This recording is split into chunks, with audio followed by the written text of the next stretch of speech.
This is a reaction to Errol Spence Jr. press conference after Cameron Buford, Los Angeles News Observer, by way of Voice of the Fans. Congratulations, Spence, for doing your work, getting in there and putting them away. At what point, in the third round, exciting third round, did he frustrate you in that third round? In the sixth round, did he piss you off?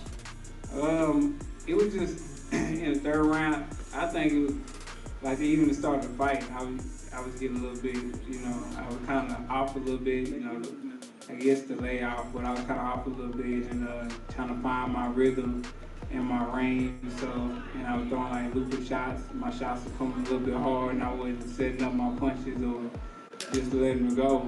Like I did in the later rounds, it started being more effective when I started letting them go. But at the first start, I started just throwing hard and trying to put a lot of emphasis in my shots. Yeah, this is Skip Brown from Dante's Boxing Nation by way of Aki TV. First of all, congratulations, champ. Thank you. Terence Crawford tweeted, quote, "Congratulations, great fight. Now the real fight happens. No more talk, no more side of the street, let's go." What's your response to Terence Crawford's comment?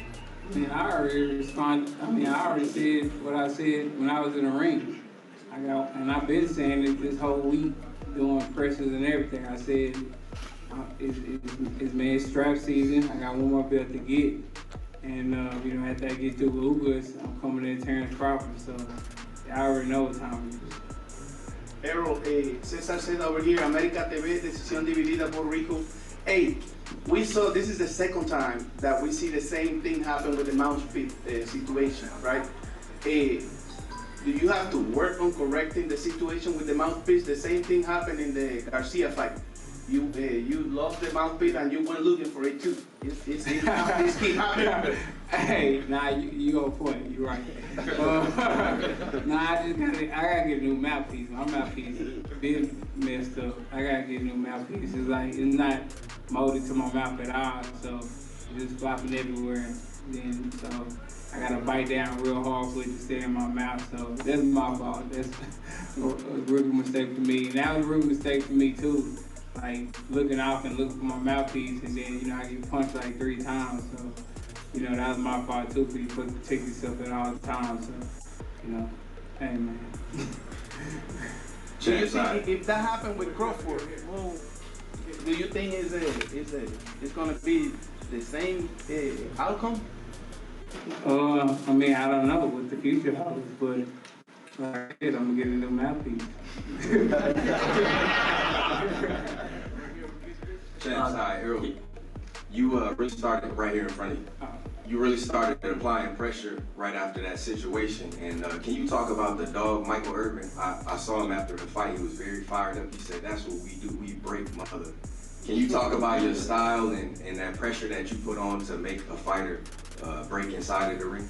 I think when the fight first started, I was being kind of impatient. I don't think I had my rhythm and my range, so I was throwing like losing shots, trying to throw hard shots and trying to catch them. But in the later rounds, when I started, setting my shots up and placing my shots and picking my shots and not throwing hard, but just letting them go, I think I was catching them a lot and breaking them down and I felt him breaking down because he wasn't throwing like he usually does. So I was like, okay, I got him now. And then I just kept punching. I thought the ref was gonna stop it a lot earlier, but he just let it keep going. Keith Ide from BoxingScene.com. Congratulations, Errol. Thank you. Now that you've both made it crystal clear that you want this fight next, how difficult do you expect the negotiations to be, and what do you think would be fair for both of you? I'm not gonna talk about what's gonna be fair for both of us. That's for the guys in suits to go over all the analytics and stuff like that, and see what we both bring to the table, and then sort it out like that. So he got his people that take care of his business. I got my people. They'll meet up, and it'll make sense. Errol, street.Now. Danny Alvarez here. First and foremost, congratulations on the victory. There's been a lot of questions regarding the eye, and obviously now you got in there, you showed, people were saying it hasn't been man down in a while, you showed. How do you feel now stepping out of the ring, getting a TKO here in front of your home crowd, and obviously first fight back since the touch right now? I feel good. I mean, it was a lot of questions that y'all had, not myself. Because I've been in the gym, I've been sparring, so I didn't have any questions. Y'all had a lot of questions and the doubt. And, you know, saying he wasn't this, or he not the same fighter, or it's only natural, all the experts, it's only natural that when you have an eye surgery, you're gonna be tentative in the ring and all the other bull crap. And then that, like as you seen, like it was no tentativeness or anything like that. Like, you know, I was fighting to get a knockout, so you know, I felt good. Hey, Errol, James Bell here at the Boxing Source. Now, in key fights, it's all about adjustments that, like, you know, change the momentum of the fight. In the third and the fourth round, you pretty much started to land that left uppercut, and that was pretty much where Ugas just didn't have an answer for it. So, like, kind of going through those adjustments as far as, like, you know, keeping consistent with the jab, but also incorporating the left uppercut where, you know, he just didn't have an answer for that. Like, it's just about making adjustments, like you said. I think that's, you know, that is my style. Like, I make adjustments on the fly. And when something's not going right, you know, that's what I do, and I try to look for different things. So, like, I was throwing the left, it wasn't working, so I was jabbing, setting it up, and then throwing the right hook, it was working. Then I was throwing my short shots underneath, and then coming over the top, and that was working. So, you know, I was just trying different things, and, you know, and the things that was working, I started using more and more as the fight started going, and I started settling in. Errol, congrats, champ. Stephen Guarino, KO Artist Sports. Your body attack was vicious tonight, man, and do you feel that helped open up the shots to the eye? And with the eye closing, did you see it closing, obviously, and maybe kind of start going for it more, thinking maybe the stoppage would come from that?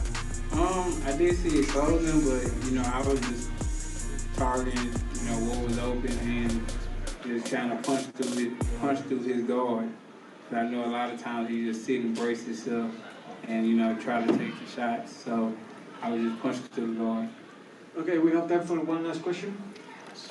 Thank you. Valencia King with Real Talk Sports right here. Oh, congratulations again. My question is, you came out to none other than Southside the Realest. It's the big TUCK. What was that moment like for you? Because the city of Dallas was on 10. Yeah, that's what, you know, I aim to do, especially fighting in Dallas. You know, I want to bring homegrown, you know, people that's from the city. And, you know, I think it was a great moment for the city of Dallas. To me, that's the biggest song that ever came out of Dallas, and, you know, everybody know that song, you know, so word for word. So I feel like it was a great moment, you know, a historic moment, and, you know, I'm gonna keep putting on great shows and great performances, and, you know, if I can, you know, I'm gonna come out to, you know, this is probably this is my third rapper from Dallas that I came out with, so. You know, I'm always trying to, you know, show love, you know, back to my city, especially, you know, if somebody has a great song. You know, I want to get them as much exposure as I can. All right, Errol, congratulations. Thank you. Enjoy the time off, my friend. Oh, yeah. Give a round of applause.